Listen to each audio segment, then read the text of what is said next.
Good time of day, guys. My name is Godzi, and welcome back to another episode of Higurashi When They Cry console arcs.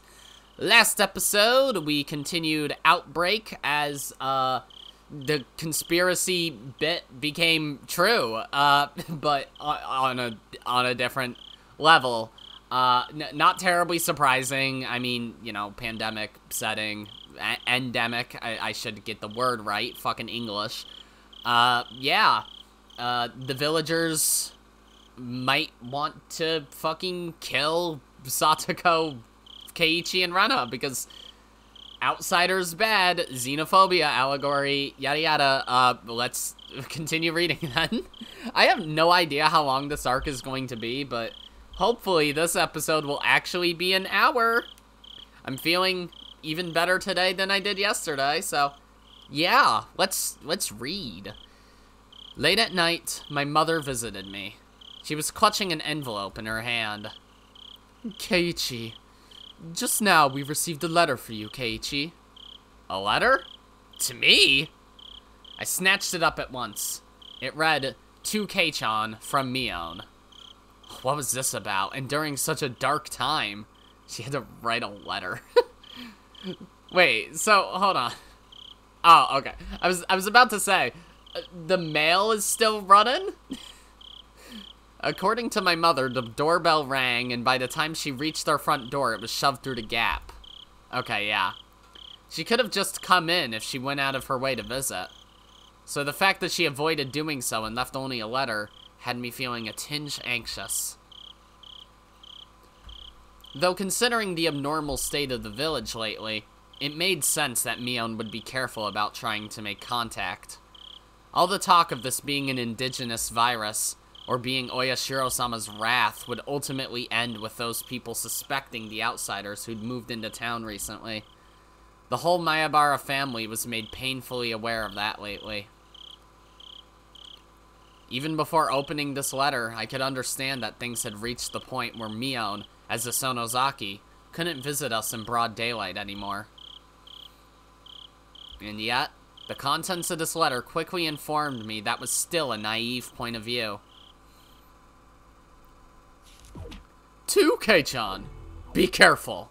The idea that we should make an example out of the Mayabaras and Ryugus is gaining more strength in our council area.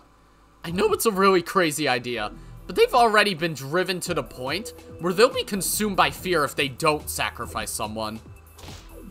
I was only able to argue otherwise the first few times, but starting several days ago, if anyone tried to object, they argued that person was covering for the infected because they were infected too.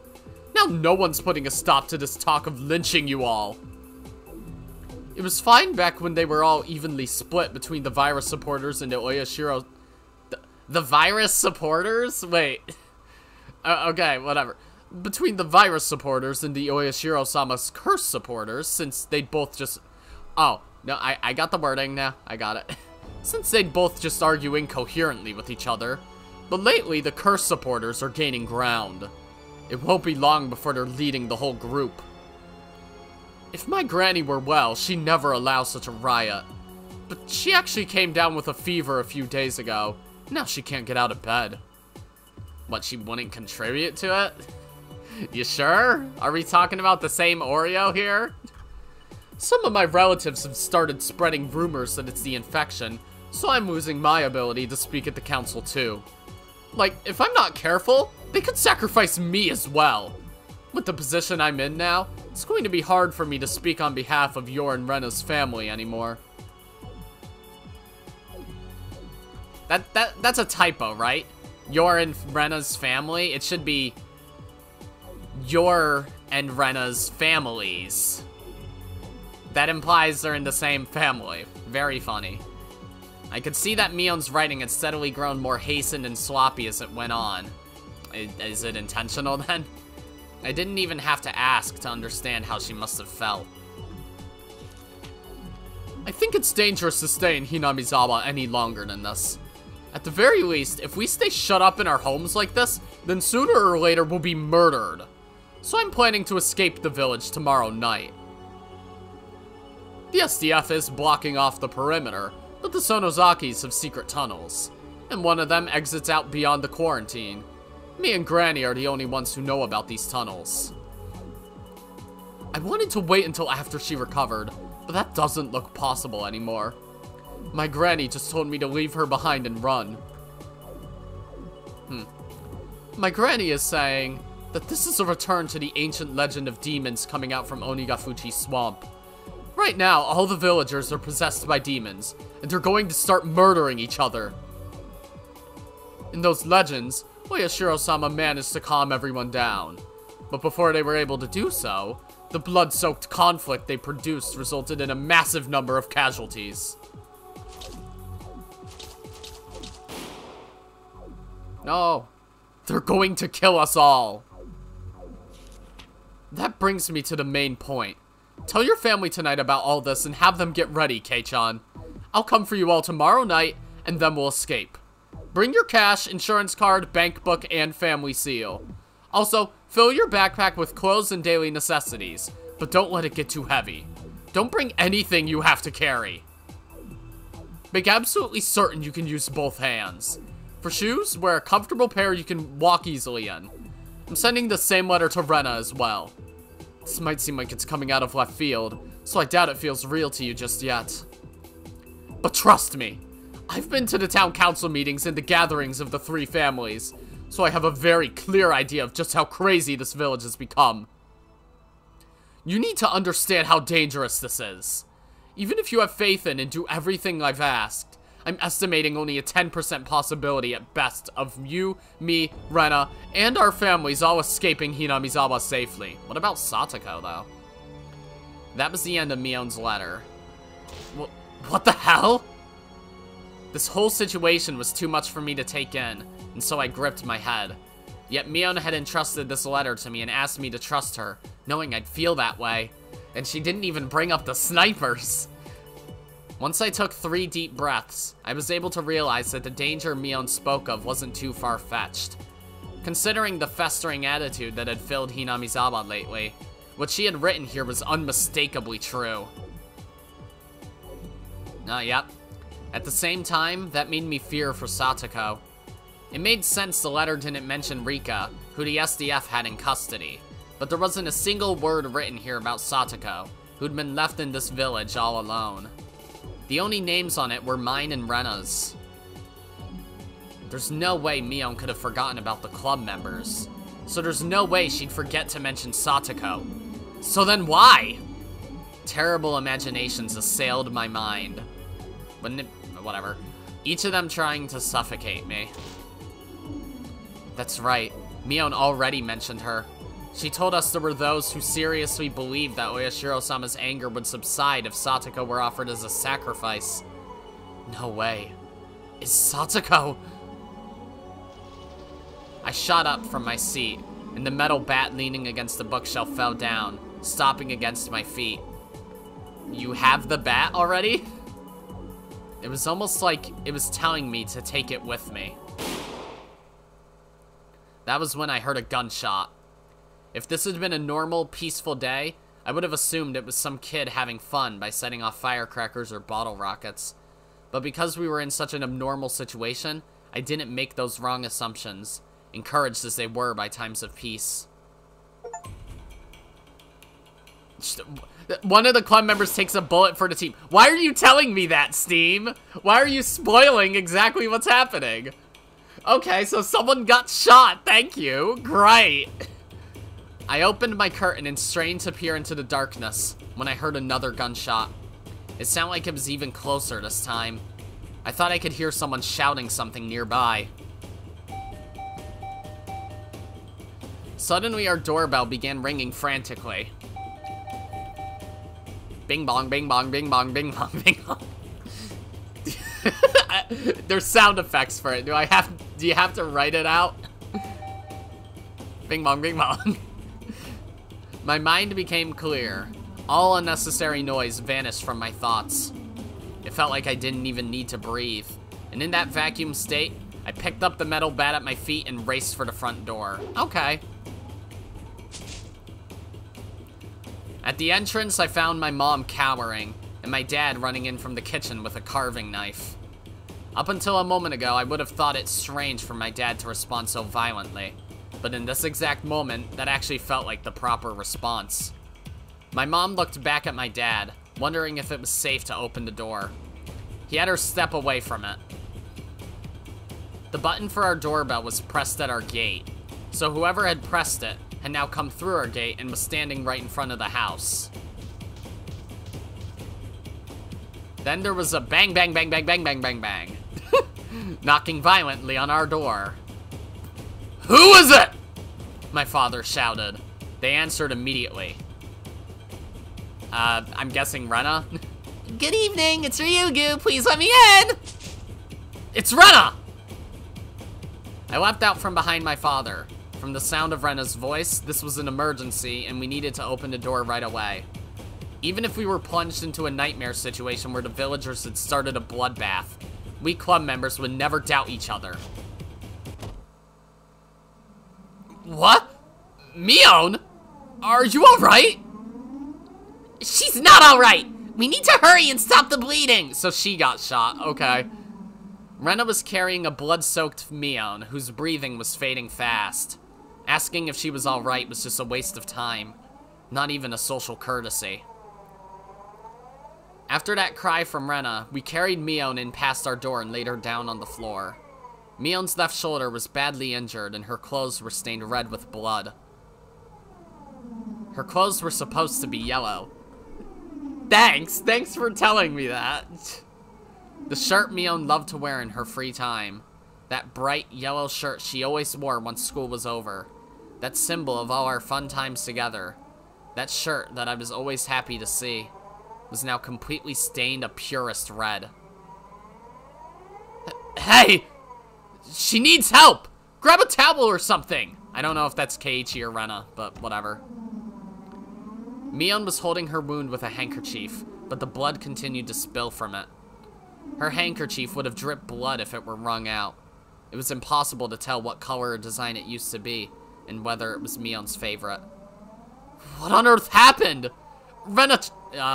is this the dad? Because Keiichi doesn't say Rena-chan. What on earth happened? Rena-chan, what's going on here? I knew it. My father asked without putting away his knife. Rena frowned, having difficulty deciding where to even begin. Her expression made it clear that we didn't have time for her to explain. But did we even need an explanation? The bright red blood staining her body from when she carried Mion was better than any words at conveying the urgency of the situation. Oh, okay. Why not close your fucking door? Also, we could soon explain it much faster than any explanation Rena might produce. Because moments later, we heard a tremendous bang outside our front door. Did she have a gunshot wound? Did you not predict that sooner? We realized the situation without a moment to spare. She was shot. Someone had shot her outside our house. Why is the weapon so small in these sprites? I've never seen the ones of her holding the fucking nada. Rena spun around at the sound of that shot, all while raising the huge hatchet she had carried in one hand, even while carrying Mion. I gripped my bat and chased after Rena, my feet still bare. I didn't even hear my father calling for me behind us. Rena! I'm glad my throat is better after all, because I'm gonna have to do a lot of yelling. Rena leapt on someone standing at our front gate, ruthlessly splitting his head open with her hatchet. Alright, we're getting into campy zombie territory now, woo! The moment was unbelievable and all too short. Rena easily brandished her huge hatchet at another man and threw it at him with tremendous force. It seems so small in the sprites, whatever. A silver glint of moonlight flashed off the blade as it soared into the man's face. The man let out a short cry as a small, dark spray spewed from his head.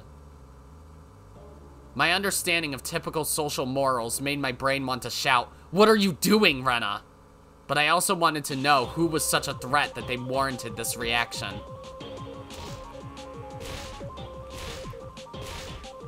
And she just kept killing people. I mean, understandable response. If your friend was shot and presumably about to die by a group of fucking dumb fuck old people, I'd probably split their heads open too. I'm just saying. Once Rena reached the man stumbling around with her hatchet in his face, she roughly yanked it out, then slammed the long hatchet into his head over and over. The man begged repeatedly for her to stop, but Rena didn't listen to him at all. Once she confirmed he wasn't moving anymore, she spoke. Killing someone means that you're ready to be killed in return, so don't take it lightly! It was almost like those words were meant for me. From Rena's perspective, I probably looked like I was still too accustomed to peace to understand the emergency we faced. But that was when Rena turned and shouted, That man's still alive! Huh? Oh! The man Rena first defeated, the man that fired a gun at our front door, was clutching his forehead and trying to stand. The one whose head she split open? He was already injured so badly we could probably let him go, but that thought was probably just me clinging to peace. Rena didn't have that thought at all. The man was holding his head with one hand, but his other was still holding his hunting rifle. The threat this man posed wasn't dealt with if he could still pull the trigger on his gun.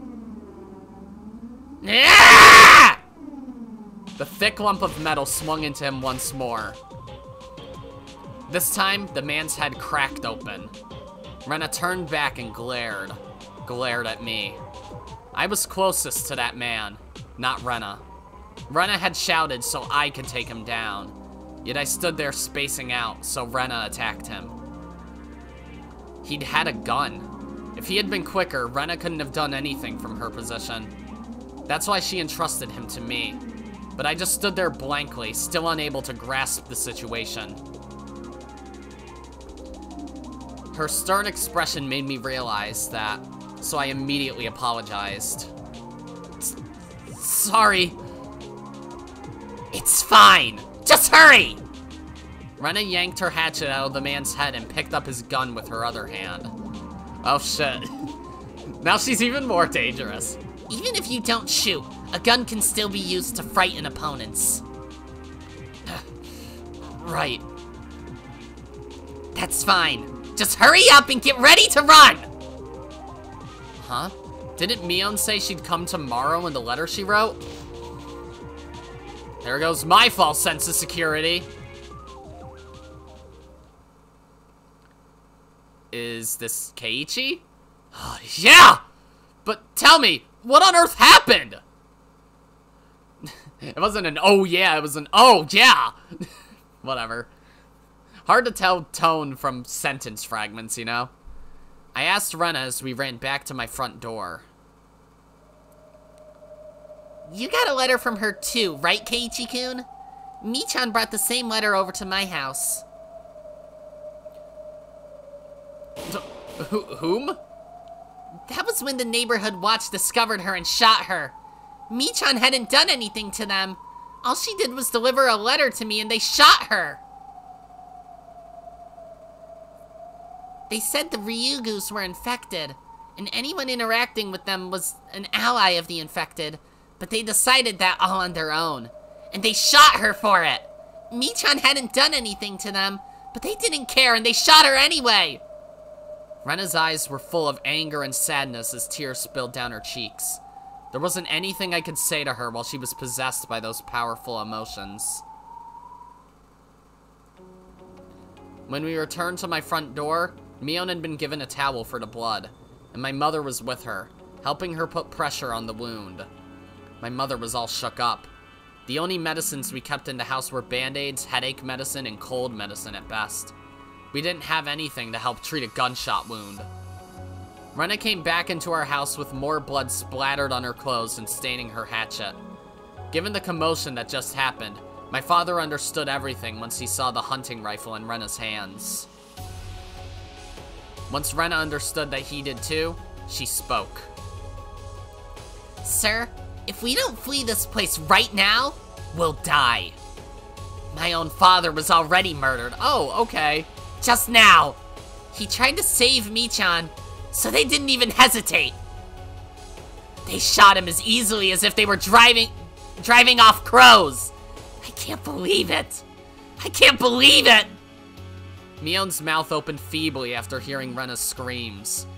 I'm sorry, Rena. If I hadn't screwed up, I'm really sorry. It's not your fault, Michan, and I don't hate anyone anymore. Those who deserved my hatred have all paid the proper price. So did the man who shot you, Michan. Just moments ago, Rena watched her father get murdered and Mion get shot, and then she dragged herself out of that hell, where even her own life was in danger. The expression on her face was one I had never glimpsed in our daily life, and it made me realize just how hellish it had all been for her. Anyway, you need to get ready to run right now. The others are already closing in. Why? What are the villagers coming here for? What are they trying to do? There was no need to ask for an answer from Mion's bloody mouth. Why would you phrase that way? Mion's bloody mouth. Keiichi suddenly British. Christ. That was why my father swallowed his confusion, and after clearing his throat, simply asked one thing. Run? To where? There's a hidden tunnel in Michan's secret basement that none of the villagers know about. So long as we can make it there, we should be able to pull through. Rena explained what was written in the letter on Mion's behalf. Mion still tried to explain, but ended up coughing instead. Dad! Mom! We don't have a moment to waste! Let's run! Right. Let's go! My father registered the pressing danger, and it only took several seconds to abandon his morals as an average member of normal society before nodding. But my mother couldn't make a quick decision. But if we run, what'll happen to our home? We don't know what's going to happen. If the villagers come here, they may very well burn our house down. But if my mother understood that, then her hesitation didn't make any sense. If they were willing to burn down our home, then what good would holing up inside do? Who knows what they would do to us then? My mother wasn't an idiot. Well, maybe that's exactly why she was so confused. At this moment, my father, who had been on edge since the first day of the quarantine, was the one acting reasonable. Still, my mother managed to regain some sense, so she went back in and grabbed only her handbag with our bank book. My father took the hunting rifle from Rena. He boasted that he knew how to handle one after using a similar type of airgun, but it was up to the listener to determine how reassuring that sounded. Mion told us to leave her behind since she'd only slow us down, but Rena slapped her hard after that suggestion. Oh, okay. Yeah, slap your dying friend. No! Without you, we won't know where the secret basement is! Don't abandon your responsibility so lightly! Now, take us there! With you around, I can't die an easy death at all. It looked like Mion had recovered enough energy to talk back at least. But we couldn't leave her wound untreated forever. If we don't get a proper doctor to look at her, then all that blood loss will lead to disaster. Hey, Michan. We don't have time to debate this, so give me an answer. Rena glared at Mion with a dry expression, and asked her just one thing. Why were you suggesting we should escape without Satoko-chan? Yeah, I wondered that myself. What's going on with Satoko, Mion? She's in a worse position than me and Rena, right? We can't just leave Satoko behind. Satoko's... Mion trailed off, but Rena wasn't allowing her to get away with just that. If she's dead, then just tell us! If you don't, then we're going to believe she's still alive! Without thinking, I narrowed my eyes tight. That image of the worst possible outcome crossed my mind more than once or twice. There's no way Mion would ever forget about Satoko. Yet her name was absent from the letters she wrote us. That left only one possible reason. Even I was able to imagine why, but I couldn't put it into words. Satsuko's been taken away by those rioters from before. They said they were dragging her to Onigafuchi. Apparently they're going to spend 3 days submerging her, according to the rituals passed down in the village. So, yes. So she's alive? She's still alive then? At least for now? Rena and I both latched on Mion at once. However, neither of us had any thought of blaming Mion for nearly abandoning Satoko. Mion used the information she was able to gather as a Sonozaki to make a logical decision, and after bitter deliberation, she decided she wouldn't be able to save her. I couldn't do anything! I couldn't do anything about it! The council's officials took the lead, and after they added the shrine group, the youth group, the neighborhood watch, and other volunteers from the village, their number swelled past 100 people. The watch is close with the hunting club too, so they're armed with at least 20 shotguns and rifles. Everyone keeps spouting Oyashiro-sama, Oyashiro-sama, like they've all been possessed. There's no mercy left in them. If I tried to protect Satoko, the villagers would have shot me to death without hesitation. Like they did to you. Oh. Like they did to you and to my father? Mio nodded bitterly as tears spilled from her eyes. She wept at her own lack of power to stop them, and for the lost lives of the villagers who still tried to uphold justice. I don't understand why. Is this Keiichi? I'm guessing this is Keiichi. I don't understand why. Everyone was normal just 3 days ago. They were reasonable then. But they've gotten mad in just the past 72 hours. Their eyes are bloodshot and they've lost all reason. Maybe that wasn't Keiichi, I don't know. They didn't go crazy just because the SDF left. They were crazy before then. The killer virus isn't what's scary now. It's everyone in the village. Okay, now who is this? Rena? I have a few thoughts. This virus, it isn't one that drives people to death, but one that drives people to madness, making the villagers become demons one after another.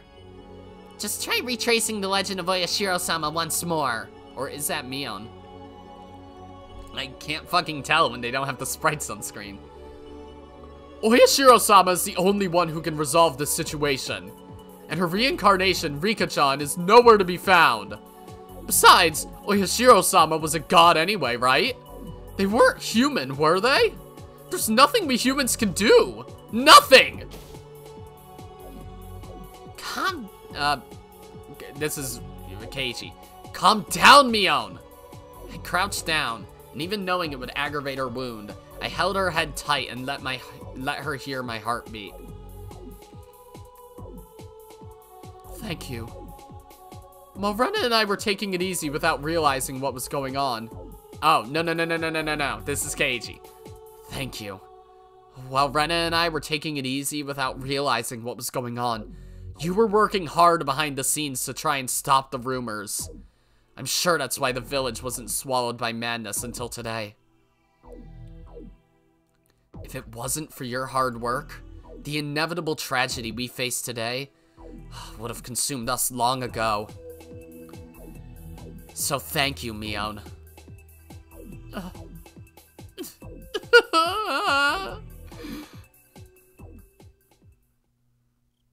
Is that convincing enough crying? I don't know. I tried.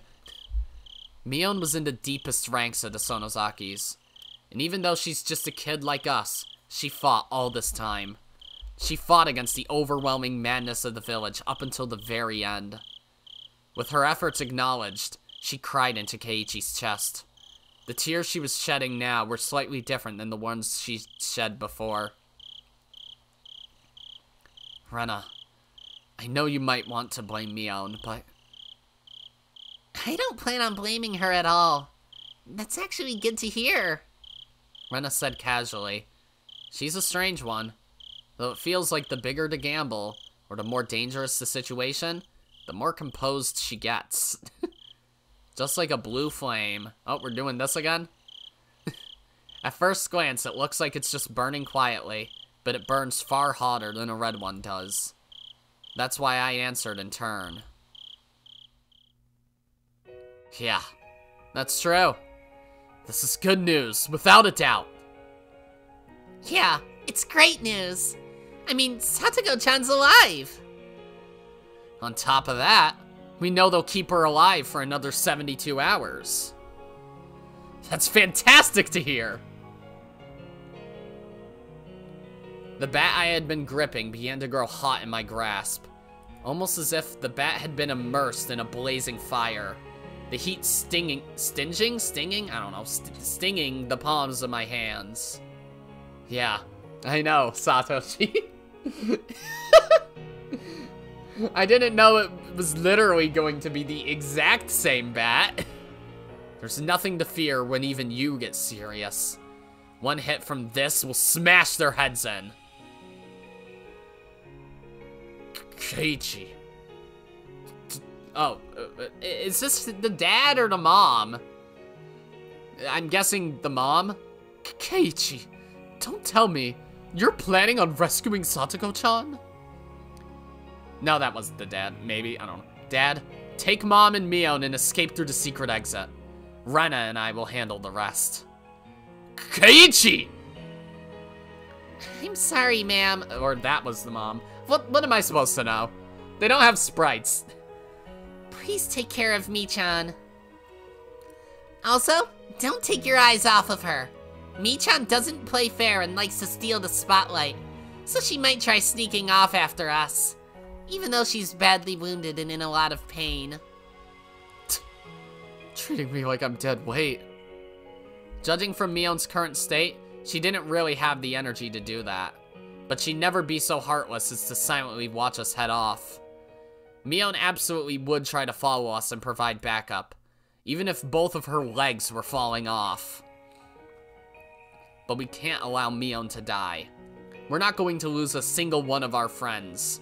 We won't let that happen. And Mion is our leader. Without her, there'd be no one to wrangle us wild horses together. Besides, she's also the only one who knows how to escape from this village. Keiichi! Don't give me such a sad look, Mom. Jesus Christ, how am I supposed to know? At times like these, you gotta send us off with a smile. Dad, I'll meet up with you later at the Sonozaki house. Keiichi, you two should come with us. You can't face them alone. Sir, I appreciate the sentiment, but it's already too late. See?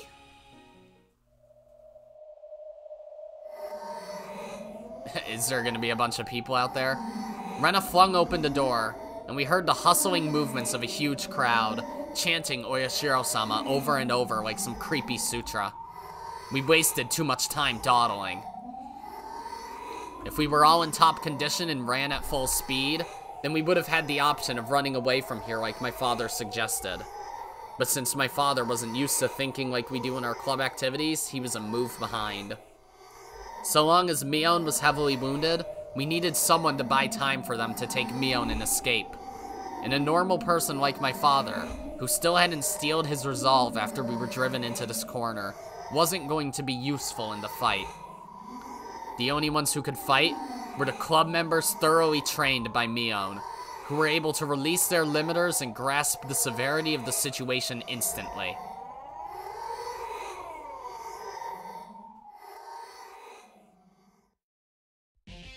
Let's go, Keiichi-kun. Right! Let's go take care of this real quick. The bright farewell Rena and Keiichi left for his parents was almost the same as when they headed to school in the morning. But they didn't have their bags. Instead, they carried a hatchet and a metal bat. They weren't wearing their uniforms either. No, what they wore was enough of a uniform.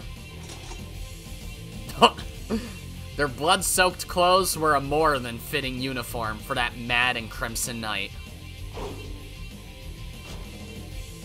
We exited out the front and closed the door behind us, silently willing the others to run in that time.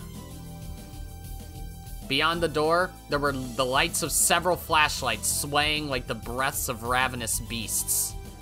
Every one of them was chanting Oyashiro-sama's name as they drew closer. There were probably the same number of people as our class. Oh, so like 15? Wow. Just over 20, huh? Fuck! I got the number wrong, I'm a fraud! You think they can win? I'm betting they do. Well, amateurs would believe that when there's 20 of them together. What a foolish bunch they are. If they tried to settle things peacefully, they might have held out a little longer. But they've made a grave mistake. Yeah, they did. They attacked Mion. They kidnapped Satoko. They went after our club. And that sealed their fate. Rena and I practically slid forward as we ran and hid behind the gateposts on the sides. Our quick movements were like a panther's after its prey. They certainly weren't the movements of a cornered rat. In this situation, it was... No. With the composure they showed, it was hard to tell who was being hunted. I wonder why. Even though we're facing so many people, I'm not afraid at all. That much is strange. I wonder why too. If there was a world of dreams and daydreams, then in some other world, we must have already fought against much, much more powerful, frightening, and vast numbers. Oh, funnily enough, you did. Yet we still overwhelmed them. So it didn't feel like we were going to lose to people like this.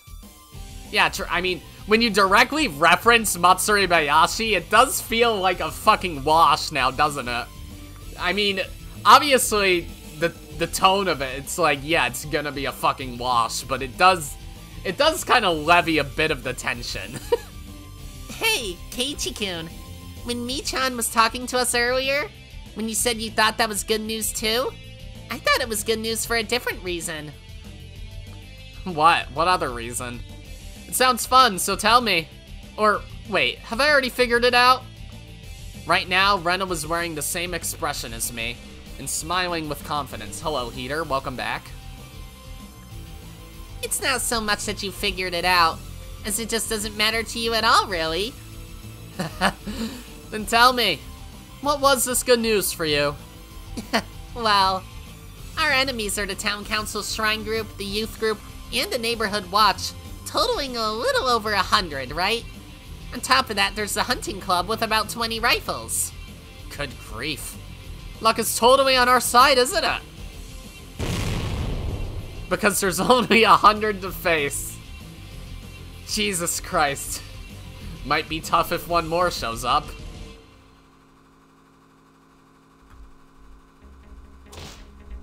There's not enough of them to go around! I was convinced the whole village was our enemy. I was ready to crush all 2,000 people in Hinamizawa, so I was almost disappointed to hear there were so few.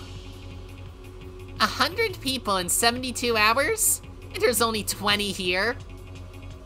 They're underestimating us. They're absolutely underestimating us. Taking down 100 foes in 72 hours when Rena and I are both serious? Think we'll have time to spare? Nah, there won't be enough. You think they'll give us trouble? Idiot. That's not what I meant. I chuckled. Together we laughed. The 20 that had picked a fight with Mion were drawing closer. Then they finally got in range to attack. Now, let's have some fun! Let's have lots and lots of fun over these next 72 hours!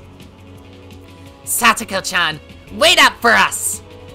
The 3-day-long Crimson Tragedy was about to begin.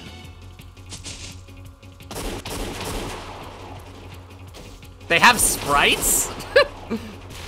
Okay.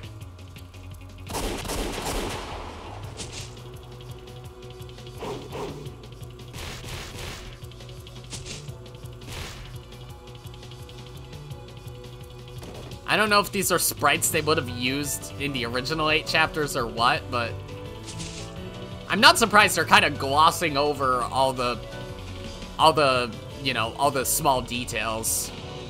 Oh, hi, Rika. And Hanyu. That's the same sound effect from Umineko. Wait, hold on.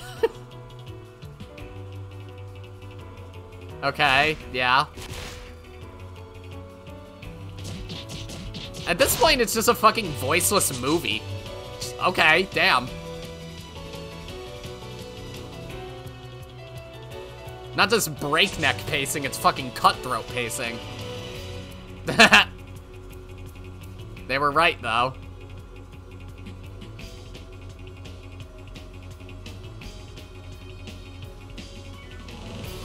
I didn't accidentally press control or something, right? It was meant to be like that.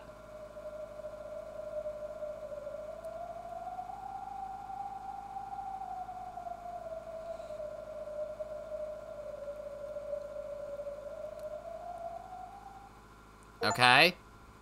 Oh, the club members are rescued and brought together. Yay. Wait, what? That picture was a Game of Life piece with, like, with 5 girls in it and 1 guy. Very great. Very great. The club members were stationed on a hill overlooking Okinomiya. There was Keiichi, Rena, and Mion. Also, Rika and Satoko, who they had rescued. They were all in worn-out clothes, covered in dirt stains and dust, or otherwise soiled with blood. I don't remember them going that fast in the OVA. I'm pretty sure they actually did most of the fighting on screen, but okay. Those 3 bright red days were violently long, and passed by without a moment to spare on sleep.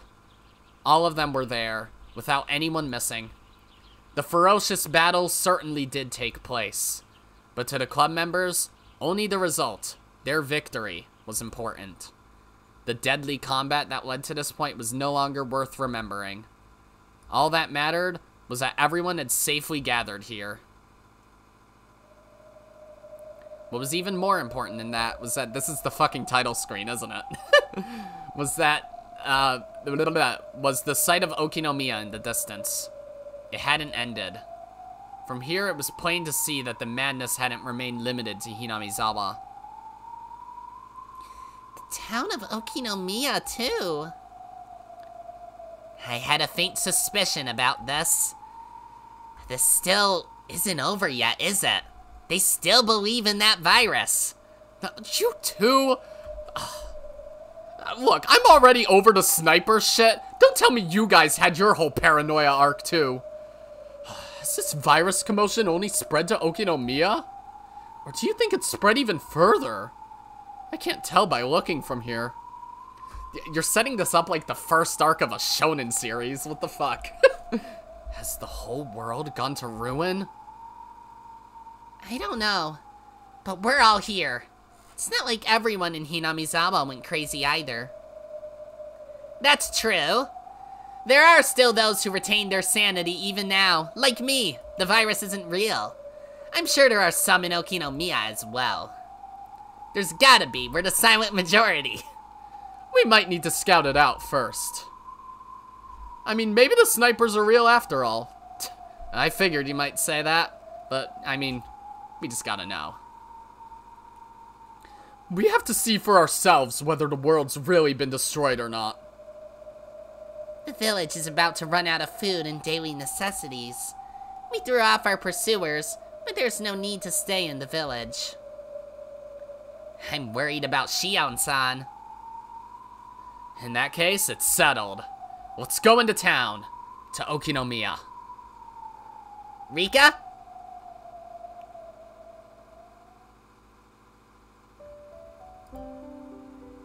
My bit was going to be that the curse is real, but I think we're past that now. I'll stay here. Rika. I'll stay behind in Hinamizawa, because once this commotion is settled, I'll need to tell them this is where they belong. I couldn't understand all of what Rika was saying, But I could understand she said she'd remain in the village by herself. Yeah, because she said that. No way! That's dangerous, Rika! Those guys are still out searching for you, you know. I'll be alright. I'm good at hide and seek. Nipa. Rika smiled like she usually did, showing us that we had no chance of breaking her resolve. Because Satoko was her best friend, she understood there was no convincing Rika once she gave us that look. Rika-chan. You don't need to worry about me. I'd rather you go check on the world. Is this the beginning of the end to this commotion? Or is it already over? I want you to figure that out. After telling us that, Rika waved her hand goodbye. We all prayed for Rika's safety, and then slowly set off. Behind us, Rika spoke with a beautiful smile and a clear voice.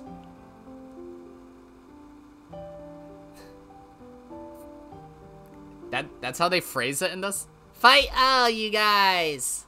Okay. Ah! Is this the credits? Or an opening? Mine now, though. Oh, okay, and they have fucking subtitles too. Sure, why not? Okay. I mean, if this is the end of the arc, then shit. I was expecting it would be an hour-long episode, but nope, we're at 46 minutes.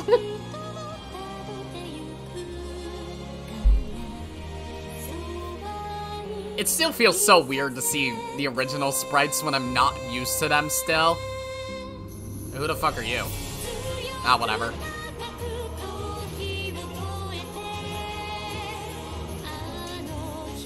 I just hope this song isn't copyrighted, because sometimes that happens, you know? Oh well. Easy fix if it is. It's not like these videos take long to upload. Believe it or not, the file size of these videos are not particularly big.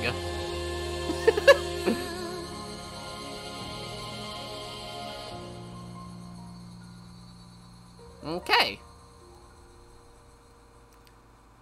Thank you for the, anime opening intermission. Okay, no, yeah, new scenario added. Kamikashi Mashi chapter has been added. Okay. I know that's the second arc. So yeah, that's just Outbreak. Okay. They didn't give me an achievement for completing it, but okay. Damn. Alright, Outbreak was a hell of a lot shorter than I expected it to be. I mean, yeah, it's obviously a fucking, spin-off arc, or a side arc, so, like, I get it, but I mean, to be fair, probably none of the arcs are gonna be as long as Psycho Roshi, right? Like, Psycho Roshi was pretty damn long for what's essentially a side arc. But, hey, either way. Yeah, that's gonna be it for this episode. Next episode, we'll start Kamikashi Mashi. Yeah! Get ready for that, then. I have no idea what happens in that one, so yeah, going blind to that, I at least knew what Outbreak was about, and it was alright. It was fine. It had its moments. It tried very hard to be cool, and I think it succeeded, but I don't think it goes much further than that. But yeah, pretty good. And yeah, that's gonna be it for this episode. If you liked it, then be sure to press the like button, and if you didn't like it, then fuck you too. Remember to subscribe, follow me on Twitter, and hit that notification bell to stay up to date on all my videos and stuff. And as always, my name is Godzi, and I will see you all next time. Goodbye! Yeah!